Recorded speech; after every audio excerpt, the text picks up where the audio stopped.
Hey, what's up, everybody? It's Legal Tender. I'm back in the building. I'm back in the vote. Pulled out some notes to make a new video.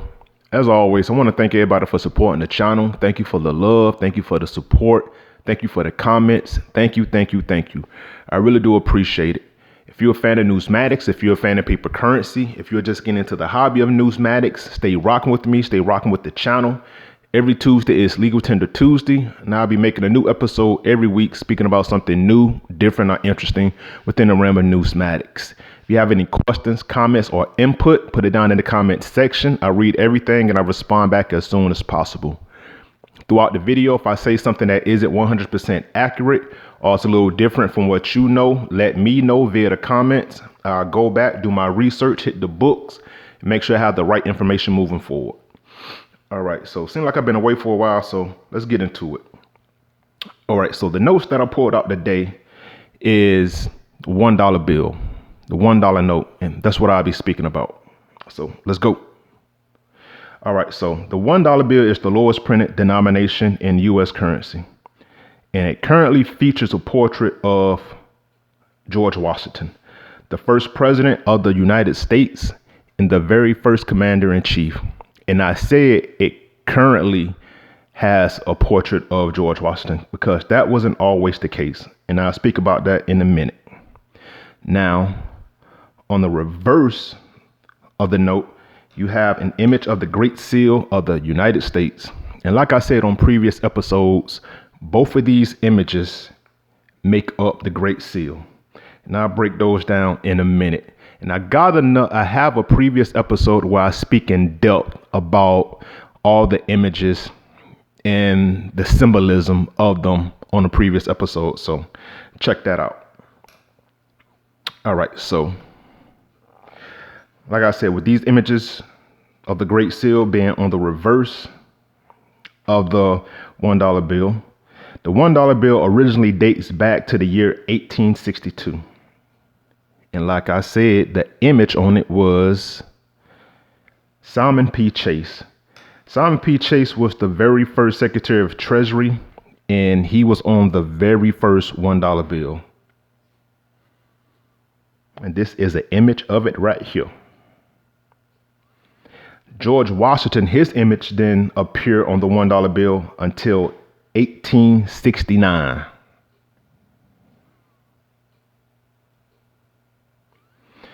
Now, what we have here on my visual aid is the anatomy, all the identifying characteristics of the images on the obverse side of the note and the reverse side of the note. Like I said, both of these compose the Great Seal. And on the bottom, we have the plate serial number. Oh, this on the reverse. On the obverse side of the note, you have the Federal Reserve District seal, the number right there, the alphanumeric designator of that Federal Reserve District, serial number that can be found twice on the note, the series year, note position, and the plate number right here, this image right there. And we also have the Treasury seal. And at the very top, we have the currency type. And that'll come into play a little bit later on other notes as I zoom in a little bit closer to try to provide a better image.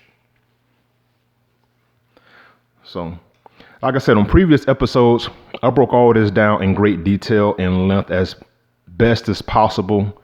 I am a novice at this, but that's what we got. All right, so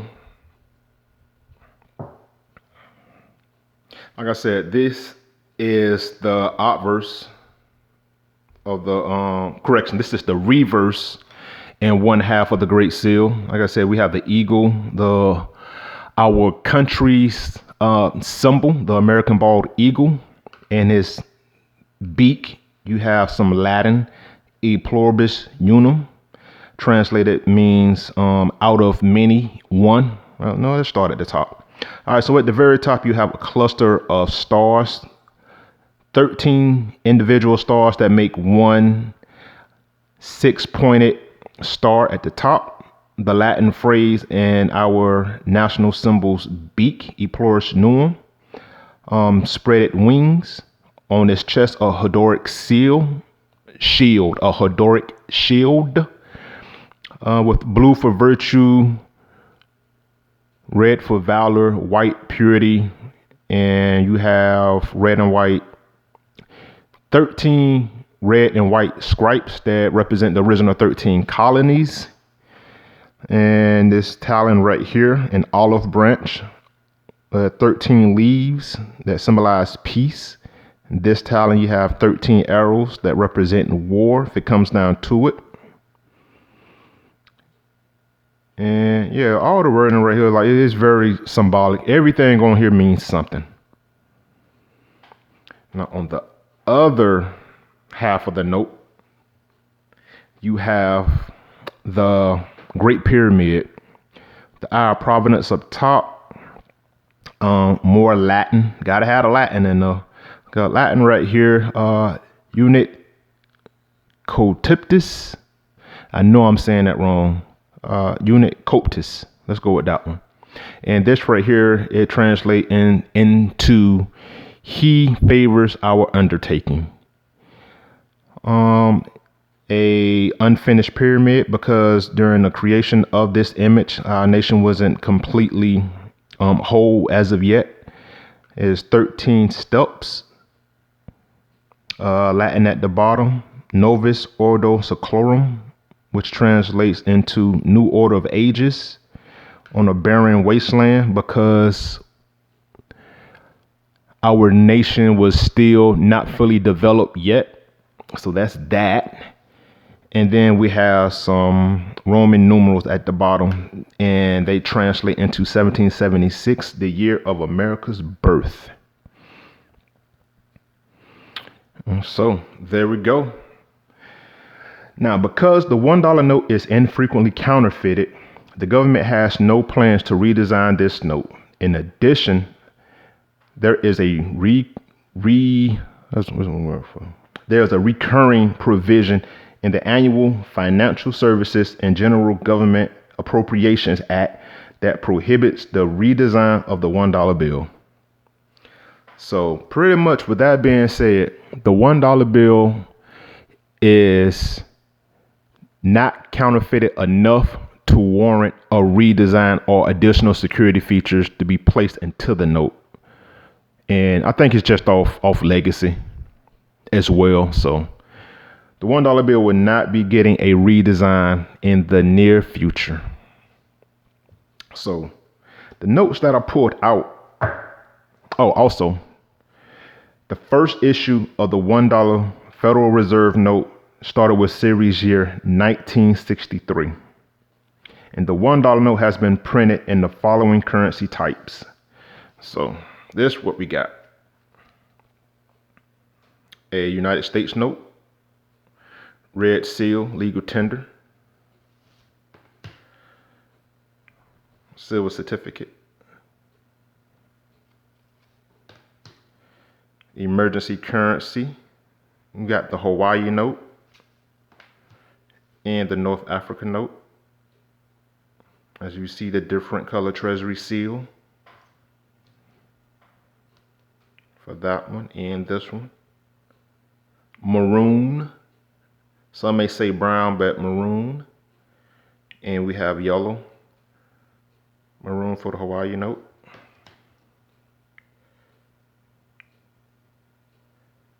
Yellow for the North African note.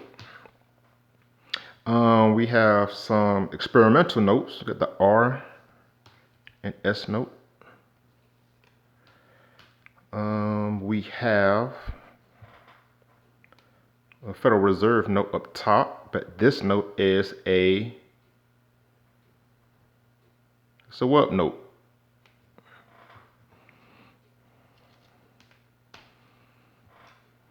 We have a bar note.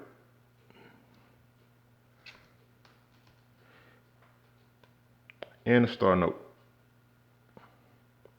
So if I could speak about these for a moment.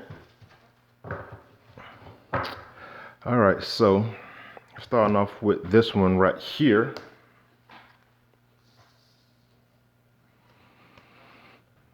Red seal, United States note, and we have series year 1928. All right, so these United States notes were only printed in one series year, and that is series year 1928.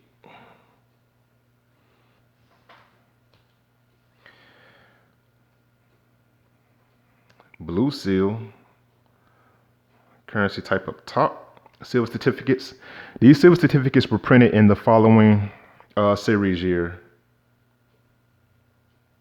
It started off with 1928. So it went from 1928 all the way up to 1928E, 1934, 1935 to 1935D, and 1957 to 1957B. Those are the years that silver certificates were printed. But we also have funny backs, and funny backs were printed from 1928, 1928E, and 1934. So those are the only years that you could get a $1 silver certificate funny back. And funny backs only came in the $1 denomination as well. So Federal Reserve notes. Touch these right here for a second. I'm gonna come back to this one because it's the star note as well. So Federal Reserve notes, even though the currency size got reduced in size and series started in the year 1928, the $1 Federal Reserve note was printed in the year 1963. So 1963 was the first year that a $1 Federal Reserve note was printed. So you'll see that one again in a minute. All right, so the maroon seal, Hawaii note, series year was printed in 1935A.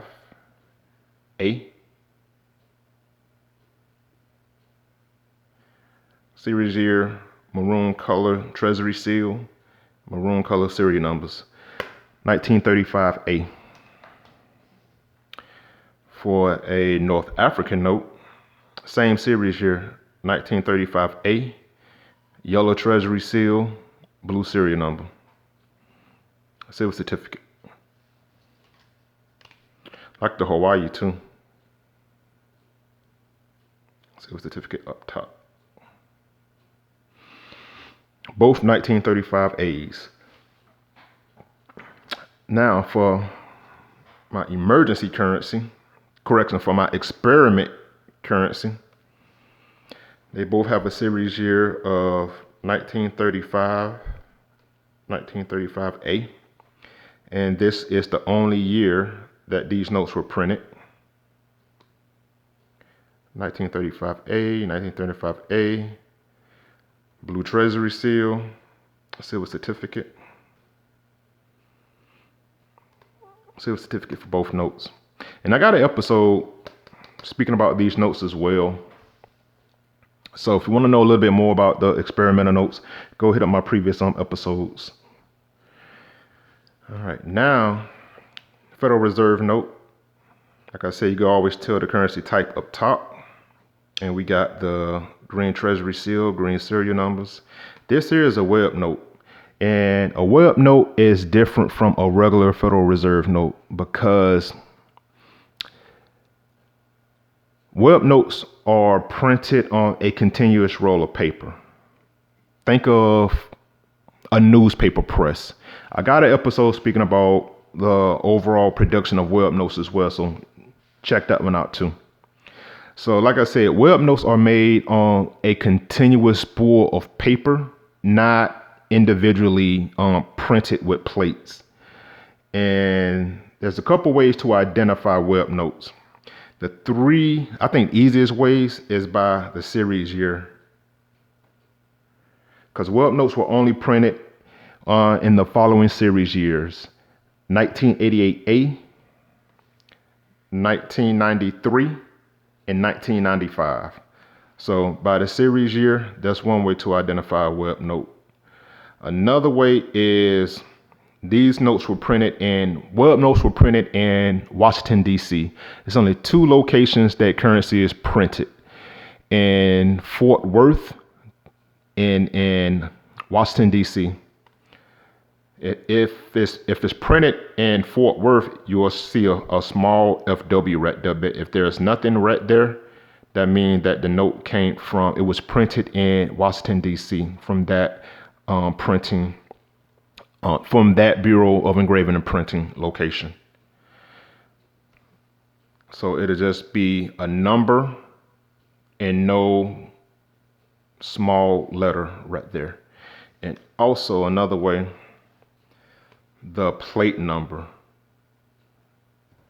it'll be a small number up top. Usually it'll be down here to the bottom. For instance, like this one right here. All right, so we got the web note right here.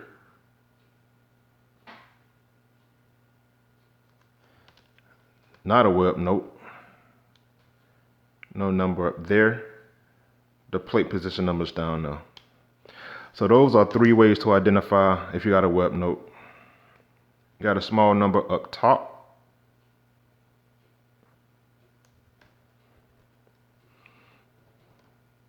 No letters right here. The easiest way, honestly, is the series year: 1988A, 1993, and 1995. Web notes. Here we have a bar note. I got this in the building because the thing that made this note stand out is that Joseph Barr had the shortest tenure as the Secretary of Treasury, and that was of only 28 days. And that was 1963B. That is the only way you could get a bar note. The $1 denomination, and then it is a 1963B. That's the only way. And it's crazy that 1963B is the bar note, but 1963 is the first year that the $1 bill was printed as a Federal Reserve note. So that's interesting. So we got your bar notes right here. And now we have a star note. Star notes are replacement notes. So anytime there's an error in regards to printing the note, those notes are identified, destroyed, reprinted with the same serial number, but a star is added to identify that it is a star note, and that the obligation to print X amount of currency was met. And I got an episode speaking about star notes too, so check those out. All right, and the last $1 bill I have is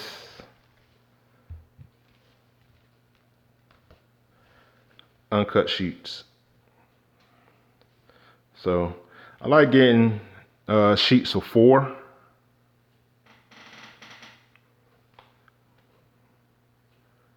GW right there.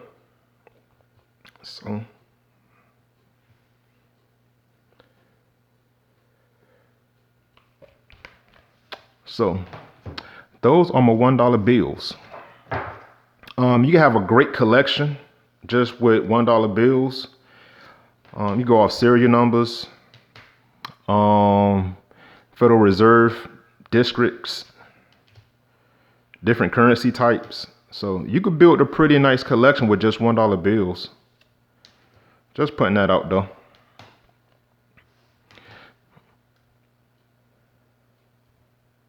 All right. So we got for this one. Like, comment, subscribe, tell a friend to tell a friend. Like, comment, subscribe. And again, thanks for the support. Till next time, keep it legal, keep it tender. Talk to you soon.